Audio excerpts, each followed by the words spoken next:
The Family Self-Sufficiency Program is part of the Housing Opportunities Commission. A federally mandated program, it helps families in public and Section 8 housing to achieve self-sufficiency and to end dependency on welfare assistance. It's really simple. Our job is to connect people responsibly to a place to live. And we do that in a variety of different ways. We do it sometimes with a unit itself and other times with assistance or support. So there's some programmatic support that goes into it. FSS is unique, I think, the world over because it takes it a few steps further. The Family Self-Sufficiency Program was approved by Congress in 1990. We began our program in '93, and so this is our 20th anniversary, and we're very happy about that. And it is a welfare to work kind of program. So what we do is we have people who are in subsidized housing. They have to mostly be single parents, and they come to us voluntarily to get help. All they have to do is let us know that they're interested, and then we will be sure that they're eligible. They have to be in either public housing or the Section 8 voucher program. Here they are coming into FSS saying, I need more. I want to do more, but I don't know how I can do it. I need your help. And that's what we do. I was already a HOC participant, had received a flyer in the mail talk about this program, FSS. I work very closely with my counselor, Miss Whitfield. I love her to death. She was wonderful, making sure that I had everything that I need, staying in contact with me. And hopefully, as with the Family Self-Sufficiency Program, when they enroll voluntarily, they're doing that because they're motivated to get help. For me, I was already self-driven. She didn't have to do a lot with me, but just the point in the fact that we would meet for lunch, we would talk about, where I was in my program, where I was in my goals. And so we are able to move them forward, move them up, and really help them to do better financially. And we recognize that communities consist of people, and everybody has a story. My 3 goals for the program was to clean up my credit, enroll in a graduate course, and to purchase my home. Which you did. Which I did. I was interested in becoming more financially independent and gaining stable employment. The case managers are there to help them with the resources, but also to help them not to give up. Because here they are struggling to survive, barely making any money at all. I had a lot of struggles. A lot of people in the program are single parents, and you have a lot of challenges, working 2 and 3 jobs, trying to go to school and get your education if you don't have it. The case manager's focus is to help them to hope, to believe in themselves. The most important thing is that we don't do it for them. We help empower them to do it. I don't know, maybe the job wasn't enough to make her income go up. I'm a family self-sufficiency case manager, and what it means is that I have a caseload of families that I'm responsible for. So as a case manager, when we first meet them, we design like a contract, and it's a 5-year contract. We're offering to them, it's our job as case managers to just set up the meeting.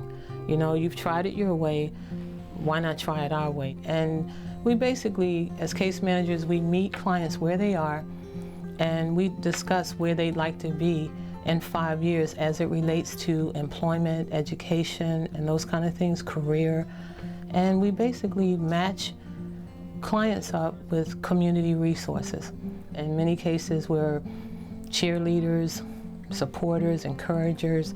She just gave me lots of, words of encouragement, and came by and saw the kids and made sure they were okay. And being able to meet with my counselor once a month and talk about my goals. My short-term goals, my long-term goals, and they changed every 6 months. Well, she stayed on me to make sure I was working toward my goals, so that really helped me every month meeting with her.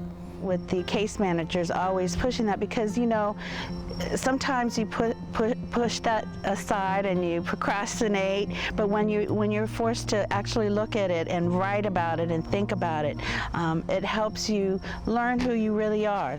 I've been volunteering for about 5 years now, and I've had 3 different participants in the program. Culinary school, I'm so happy for you. And each of them have had their own goals that they've needed to work on to achieve self-sufficiency. Sometimes self-sufficiency means becoming a citizen. I've helped moms to work towards getting their bachelor's degree. I've helped them to find jobs, even working with their children to be more active in their children's education in school. I'm a volunteer tutor, and I guess my specialty is math. And I typically work with adults that are trying to get a GED degree or people that are taking college classes. So I see my job as first help them pass the class, because I know math is not their primary interest. When I hear that somebody passed their math class, wow, that's wonderful. And then the final, if they can graduate the program, and I was one little part of that, I think those are the rewards. It's just, you know, participating, volunteering in the community. I think everybody should do what they can to make a positive contribution to society. And that's really what FSS does. It provides the possibilities that take a family beyond just stabilization, and often give them that hope, that window of light that you wouldn't ordinarily see just in the process of connecting someone to a place to live. We have had over 800 graduates, and of those, 16% have bought homes at the time of graduation. This is the first time I have seen your house. I'm so happy that you finally got to see it. I know, it is beautiful. Thank you. They said, we have a house. So this is my foyer, and I heard 4-bedroom Clarksburg garage. This is my living room, and I was like, I'll take it, and I never even saw it at first. I feel like it's my home now. It's a Absolutely. It's yours. You paid for it. Yes. You are paying for it. Yes, absolutely. Housing is such a very basic human need, and you know, especially when children are involved. I have 3 beautiful children. I have a son who's 20 and a daughter named Ayana, and little Miss Gabriella, she runs the house. This is my daughter Tajane. I have 2 other daughters. Well, this is my room. Yeah.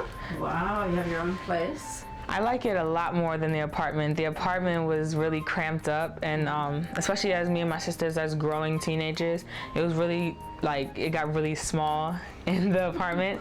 So when my mom told me that we were moving, I was really excited because I was like, yes, I get to have my own room. We got to move closer to the schools that we were going to. We actually live walking distance to the Rocky Hill Middle School and Clarksburg High School, so that was ideal as a single mother for them to be involved in after-school activities, so they can walk to school or they can come home from school. Being able to purchase my own home, you know, that's a great lineage to leave to my children. Having their own home gives them roots and foundation to say, hey, this is where I grew up with, you know, the sense of stability, knowing that if things don't work out there, I always have a place to come back to call home. So those are the things that I've learned in FSS that I can pass along to my children.